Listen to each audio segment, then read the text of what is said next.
Italia, la politica al bivio. Siamo qui al convegno, incontriamo Diego Bottacin, consigliere regionale, esponente di Scelta Civica. Quale bivio? Come mai la sua presenza qua?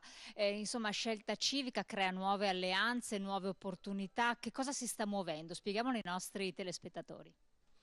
Scelta Civica è nata per proporre una nuova proposta politica capace di superare una evidente situazione di difficoltà della vecchia politica, dei vecchi partiti, sia di centrodestra che di centrosinistra, che in questi 20 anni hanno avuto entrambi responsabilità nel Paese senza dare le risposte di riforma necessarie. Noi crediamo che sia nelle coalizioni di centrodestra che di quelle di centrosinistra ci siano molte persone autenticamente votate alla riforma, al cambiamento e sinceramente intenzionate di offrire al Paese quei cambiamenti necessari a farlo ripartire.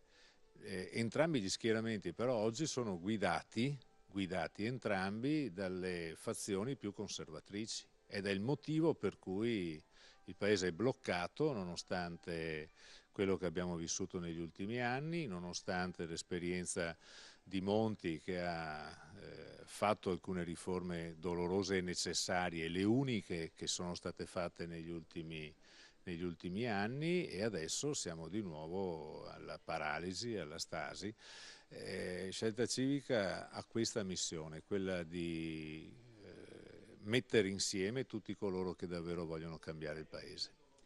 Monti esce da Scelta Civica, adesso vediamo poi la decisione definitiva. Come sarà comunque, diciamo che una manovra importante l'ha fatta, un messaggio anche importante dato al suo ministro che naturalmente partecipa anche a questo convegno. Come lo va a interpretare lei? Quindi non un appoggio incondizionato al governo, ma per quale ragione, visto che poi questa legge di stabilità non accoglie i consensi di tutti? Ma io sono qui anche per dire al ministro Mario Mauro di Scelta Civica, da esponente di Scelta Civica, da chi ha coordinato la campagna elettorale e che ha contribuito al risultato di Scelta Civica, che Scelta Civica del Veneto è con Mario Monti, ritiene giusta la sua eh, protesta, diciamo, di fronte alla pretesa che ci sia un atteggiamento diciamo, muto e prono consenso a qualunque cosa faccia il governo. Noi riteniamo che convintamente che in questo momento la situazione esige intese molto larghe, ma nello stesso tempo riteniamo che proprio per questo e anche perché Scelta Civica come numeri non è essenziale, cioè se Scelta Civica domani togliesse l'appoggio al governo non succederebbe niente, non ci sono i numeri, proprio per questo deve stimolare le riforme necessarie.